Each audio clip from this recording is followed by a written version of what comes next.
Et il est 7h44, Nico, c'est l'heure du Zoom Eco avec Axel de Tarlet. Une année record pour Peugeot Citroën qui approche les 4 millions de voitures vendues l'an dernier. Axel de Tarlet, bonjour. Bonjour, oui. Alors pourtant, PSA l'an dernier a eu deux énormes tuiles qui lui sont tombées dessus. D'abord, il y a eu l'embargo en Iran. Ça fait 400 000 voitures de moins vendues pour Peugeot Citroën. Et puis la deuxième catastrophe, c'est la Chine. Je ne sais pas si vous le savez, mais le marché auto chinois, pour la première fois depuis 30 ans, est reparti à la baisse en Chine. Du coup, les ventes de Renault ont dégringolé en Chine de 32%. Eh bien, malgré ces deux catastrophes, l'Iran et la Chine, Peugeot Citroën est en pleine forme avec des ventes mondiales records grâce à un coup de maître. Et ce coup de maître, il a un nom, il s'appelle Opel. C'est pas forcément très connu, mais PSA a racheté le constructeur allemand Opel il y a un peu moins de 2 ans.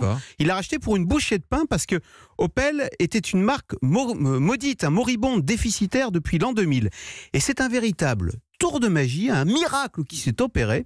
Mais depuis qu'Opel a été racheté par les Français, eh bien cette marque allemande est devenue rentable, d'où ces résultats étincelants pour Peugeot Citroën. Mais vous l'expliquez comment sur le tournement d'Opel et comment a fait la direction de PSA sur quelle stratégie? Eh bien écoutez, on doit ce succès à l'autre Carlos. Alors non pas à Carlos Ghosn, c'est le patron de Renault qui est en prison, mais à Carlos Tavares qui dirige d'une main de maître PSA depuis 5 ans. Alors sa méthode pour redresser Opel, il l'a décrit très volontiers. Il dit d'abord côté fabrication, bon c'est pas très original, hein, on baisse les coûts et on mutualise avec Peugeot Citroën. C'est-à-dire que les voitures Opel sont fabriquées sur des chaînes de montage Peugeot et vice-versa. Et puis alors, côté vente, on arrête de brader, fini de vendre à perte, on monte en gamme. Et bien écoutez, ça marche.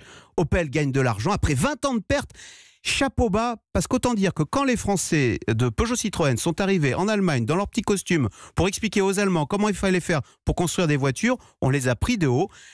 Bah bravo. En tous les cas, ce coup de maître permet à PSA d'afficher en Europe des ventes en hausse de 30%. Bravo. PSA qui est numéro 2 en Europe derrière le groupe Volkswagen.